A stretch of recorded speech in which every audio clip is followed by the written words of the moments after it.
सच्चिदानंद सदगुरु साईनाथ महाराज की जय। ओम साई राम। मित्रों, आज का ब्लॉग आप सभी हमारे बंधु बांधवों के लिए विशेष लाभकारी और कल्याणकारी है, क्योंकि आज के ब्लॉग में अपने सभी बंधु बांधवों के लिए बहुत ही विशेष उपाय जानकारी से परिपूर्ण यह ब्लॉग। दीपावली में कुछ चीजें आपको नहीं करनी है जो निषिद्ध है, और वह चीजें क्या है इससे आपको सावधान रहना है, उसको आपको जानना है। दीपावली के दिन कुछ ऐसी चीजें हैं जो निषिद्ध बताई गई हैं, अगर आप उनको करते हैं तो आपकी खुशियों पर ग्रहण लगता है, आपका दुर्भाग्य स्टार्ट हो जाता है।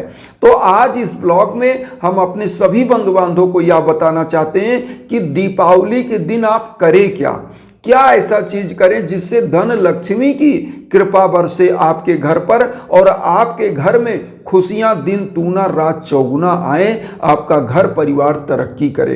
तो सबसे पहले तो यहां पर यह जान लेना है क्या नहीं करना है दीपावली में।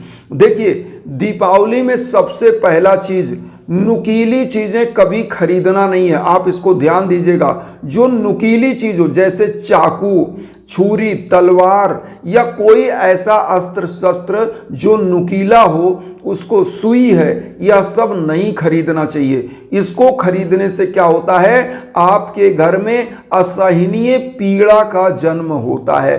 तो पहला चीज तो यह आप जान लें कि यह चीज आपको नहीं खरीदना है इस दिन। दूसरा चीज आपको क्या नहीं करना है, अपने से बड़े लोगों का अपमान। दीपावली के दिन कभी भी कोई भी बड़ा बुजुर्ग आपको कुछ भी बोले तो आपको पेशेंस रख करके उसका सम्मान करना है, क्योंकि बहुत लोग क्या करते हैं, कोई बड़ा बुजुर्ग उनसे कुछ बात कहा तो उसका रिएक्शन देना शुरू करते हैं, और जैसे ही अपने बड़े बुजुर्गों का आप अपमान करते हो, धन लक्ष्मी आपके घर से रूठ कर चली जाती है और निर्धनता व्याप्त हो जाती है, आपके घर से खुशियां दूर हो जाती हैं। अब यहां पर आता है कि क्या तीसरा चीज नहीं करना है। अमावस्या के दिन किसी भी जीव जंतु जानवर को कभी भी, कोई भी, जैसे कुत्ता है, बिल्ली है, गाय है, कोई भी जानवर आए, बहुत सम्मान से अगर आपके सम्मुख वह खड़ा होता है निवाले के लिए और आपके दरवाजे पर खड़ा होता है, तो उसको कभी मारे नहीं, भगाए नहीं। जो आपके घर में श्रद्धा से है वह चीज उसको खाने के लिए दें। हो सकता है भगवान अपना रूप बदल करके गौ माता के रूप में, कुत्ते के रूप में, बिल्ली के रूप में आ जाए, क्योंकि शास्त्रों में ऐसी मान्यता है कि समस्त जीव आत्माओं में ही वही परम पिता परमेश्वर, जो सब का मालिक एक है, वही सब में विराजमान है। क्योंकि कबीरदास जी भी लिखते हैं कि कबीरा कुआं एक है, पानी भरे अनेक, बर्तन में ही भेद है, सब बर्तन में जल एक। मतलब जिस प्रकार से परमात्मा तो एक है, लेकिन अनेक अनेक धर्म संप्रदाय हैं, लेकिन उनके अंदर कौन है विराजमान है, वही परमपिता परमेश्वर। हम चाहे हिंदू के रूप में हो, चाहे ईसाई के रूप में हो, चाहे मुस्लिम के रूप में, हम जब धरती पर आते हैं तब किसी धर्म को मानते हैं। यहाँ पर हम अलग अलग धर्मों में विभाजित हुए, लेकिन भगवान के यहाँ से हम सभी लोग एक ही धर्म के हैं। कौन? मानव धर्म। तो इसीलिए सभी जीव जंतुओं में वही परमपिता परमेश्वर का अंश है। इसलिए किसी भी ओकेजन पर, किसी भी पर्व पर, त्योहार पर किसी जीव जंतु के दिल को ठेस नहीं देना चाहिए, उसको कोई पीड़ा नहीं देनी चाहिए, मारना नहीं चाहिए। तो और दीपावली के दिन चूंकि माँ वैभव लक्ष्मी ऐसे ही घरों में प्रवेश नहीं करती हैं, वो तब करती हैं जब आपके मन, क्रम, वचन में सब में स्वच्छता और पवित्रता हो। तो यहाँ पर क्या करना है, आपको हमेशा मन, क्रम, वचन से पवित्रता का भाव रख करके जो है जीव जंतुओं का जो है, जो भी आता है उसका सम्मान करना है। अब तीसरा चीज आपको यहाँ पर जो चीज ध्यान देना है, एक चीज यह ध्यान देना है कि इस दिन कभी भी जब आप दिन की चर्या शुरू करें, दिनचर्या सुबह, कभी भी आपको ज्यादा लेट सोना नहीं है। अमावस्या के दिन आपको एक चीज और, प्रदोष काल के समय में, खासकर शाम के समय में तो कतई नहीं सोना है। क्योंकि जो भी व्यक्ति इस समय में शाम के समय सोता है, प्रदोष काल के समय में सोता है, वह रोग दोष कलेश विकार और निर्धनता से ग्रसित हो जाता है, ऐसी मान्यता है। तो इसलिए इस दिन ब्रह्म मुहूर्त में आपको जगना है और ब्रह्म मुहूर्त में जग करके माँ वैभव लक्ष्मी के निमित्त अपने मंदिर पूजा पाठ के स्थान को सजाना है, साफ सफाई करना है। तो खूब साफ सफाई करके सजाइए, इससे माँ वैभव लक्ष्मी का जब आप वेलकम करते हैं, स्वागत करते हैं, तो वह और पवित्र भाव से आपके घर में आती हैं, आपके बाहों को वरण कर लेती हैं और अस्थाई लक्ष्मी आपके घर में निवास करती है।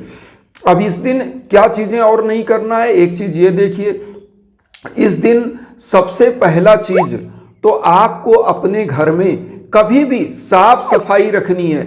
अगर आप घर में साफ सफाई नहीं कर रहे तो ऐसे घरों में लक्ष्मी जी तो कदापि नहीं आएंगी। और आपको करना क्या है, साफ सफाई करने के बाद एक काम करना है, गंगा जल अगर घर में है तो पूरे घर के कोने कोने में आपको गंगा जल छिड़कना चाहिए। इस दिन पर किसी संत का, किसी व्यक्ति का बुराई नहीं करना चाहिए। बहुत लोग क्या है, किसी की बुराई, किसी के गुरु की बुराई, किसी संत की बुराई, जो जैसा है वो उस पर छोड़िए, भगवान सबको देख रहा है। आपको किसी की बुराई नहीं करनी है। दीपावली के दिन अगर आप बुराई करते हैं तो ऐसी मान्यता है कि आप पूरे साल भर, पूरे जन्म ऐसे ही बुराई करते आपको बीतेगा और आपको धन लक्ष्मी कभी प्राप्त ही नहीं होगी। इसलिए इस दिन किसी की बुराई नहीं करनी चाहिए। हमेशा आध्यात्मिक नजरिया बनाकर प्रभु में ध्यान लगाना चाहिए, माँ वैभव लक्ष्मी में ध्यान लगाना चाहिए। घर में देवों का आराधना, त्रिदेवों की आराधना, ब्रह्मा विष्णु महेश की आराधना करनी चाहिए और माँ वैभव लक्ष्मी की विशेष आराधना करनी चाहिए। क्योंकि यह जो पर्व है, ऐसी मान्यता है, भगवान श्री राम जो है बुराई पर अच्छाई का यह पर्व है, दीपोत्सव। तो भगवान राम असत्य पर, जो असत्य था उस पर जीत प्राप्त करके सत्य की स्थापना किया। इसलिए कभी किसी की बुराई नहीं करना है। इस दिन क्या करना चाहिए, समस्त माताओं बहनों को क्या करना चाहिए, अपने परिवार को, अपने बच्चों को बढ़िया साफ स्वच्छ वस्त्र धारण कराएं और उनको यह बोलें कि आप माँ वैभव लक्ष्मी की आराधना करें और घर में अच्छे पकवान बनाएं। कुछ गरीबों को भी खिलाना चाहिए, क्योंकि आपका सामर्थ्य है, आपके घर में बन रहा है, किसी गरीब को आप बुला करके खिलाते हो तो जो आपने खाया वो तो एक अलग उसका महत्व है, लेकिन जो दूसरा आपके घर से खा के जा रहा है उसका हृदय आह्लादित होता है, तो आपके घर में धन दान से परिपूर्णता आती है। तो क्या करना है, गरीबों को, किसी को बुला के, एक व्यक्ति को भी आपने खिला दिया तो इस दिन माँ वैभव लक्ष्मी की कृपा और खजाना आपके ऊपर बरसने लगता है।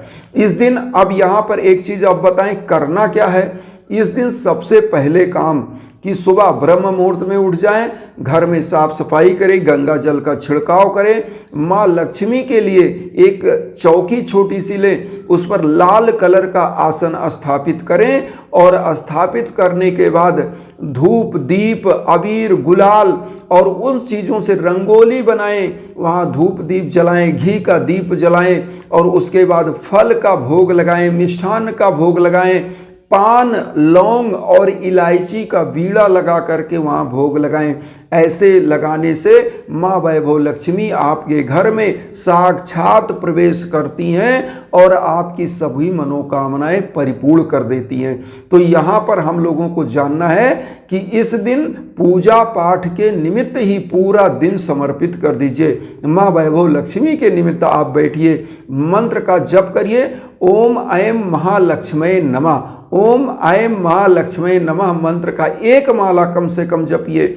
और शाम के टाइम जब प्रदोष काल स्टार्ट हो जाता है, इस दिन आपको क्या करना है, खूब दीपोत्सव, दीप मालिकाएं आप घर में जलाइए। कहाँ कहाँ पर, सबसे पहले माँ लक्ष्मी, गणेश भगवान, त्रिदेव ब्रह्मा विष्णु महेश के सम्मुख दीप जलाएं। उसके बाद पूजा कक्ष के द्वार पर एक दीप, किचन में एक दीप, अपने घर के छत पर दीप प्रज्वलित करें, क्योंकि छत के डहरी पर जब एक दीप जलाया जाता है तो नकारात्मक ऊर्जाएं समाप्त होती हैं और आपका विजय पताका फहराने लगता करता है। तो इस दिन खूब दीपोत्सव करना चाहिए, रंगोली बनाना चाहिए। ये सब चीज करने से माँ लक्ष्मी प्रसन्न होती है। और तुलसी जी के नीचे एक दीप जरूर जलाए, वहां पर ओम नमो भगवते वासुदेवाय नमः मंत्र का जप करके दीप जलाए। 21 बार ही कर लें, एक माला जप कर लें तुलसी जी के सम्मुख, तो जरूर दीप जलाना है। क्योंकि जहां पर तुलसी जी के सम्मुख दीप जलता है, उनके वृक्ष के नीचे जलता है, वहां पर भगवान विष्णु प्रसन्न होते हैं। क्योंकि वृंदा नाम की उस महिला की कहानी आपने पढ़ी होगी, जो जरासंध की जो है पत्नी थी, राक्षस कुल में थी, लेकिन वह पतिव्रता थी। और जरासंध उनके पूजा पाठ से, उनके व्रत से ही जो है कहीं विजय पाता था। इसीलिए भगवान विष्णु ने जो है वो जरासंध का रूप लेकर के ही और वृंदा के सम्मुख उपस्थित हो गए थे। तो हुआ क्या, उसने व्रत तोड़ा और जरासंध का जो है संहार हो गया। तो इसलिए इस प्रकार से वहां जीत हुई। तो बहुत सारी इसमें कहानियां हैं, वीडियो बड़ा हो जाएगा, इसलिए ज्यादा कहानी तो इसमें नहीं बताएंगे। लेकिन इसमें जो हमने उपाय बताया वह जरूर आप करें, जिससे माँ वैभव लक्ष्मी की कृपा आप पर बरसे। और इन्हीं भावनाओं के साथ एक चीज और कहेंगे कि अगर आपके जीवन में किसी प्रकार का दिक्कत है, कष्ट है, घर में संतान प्राप्ति में बाधा है, शादी विवाह में बाधा है, या किसी भी प्रकार की कोई ग्रह बाधाएं चल रही, कुंडली में कोई दोष है, तो उसके यज्ञ याजन हवन के लिए मंत्रों का जप होकर जो होता है, उसके लिए हम इंस्टाग्राम का लिंक देते हैं, उस पर कॉल करिए, मैसेज करिए। हमारे लायक जो संभव है निश्चित रूप से हम आपके लिए हैं। इन्हीं भावनाओं के साथ एक चीज और कहेंगे कि दीपोत्सव का पर्व दीपावली की आपको बहुत बहुत शुभकामनाएं, और आपके जीवन में धन धान्य से परिपूर्णता है। और हमारे साईं बाबा की कृपा आप सभी परिवारों पर बने, और हम सब लोग मिल करके एक ऐसा कारवां बनाया जाए कि जिससे हमारे जीवन में सुख, समृद्धि और शांति आए। तो इन्हीं भावनाओं के साथ आप लोगों से विनम्र निवेदन कि चैनल को सब्सक्राइब करके जरूर अपना आशीर्वाद बनाएं, और परिवार की तरह हम लोग जुड़ें, जिससे हमारा एक कारवां बने, हमारा एक लक्ष्य स्थापित हो, विश्व शांति का लक्ष्य, वसुधैव कुटुंबकम का लक्ष्य। इन्हीं भावनाओं के साथ ओम साई राम।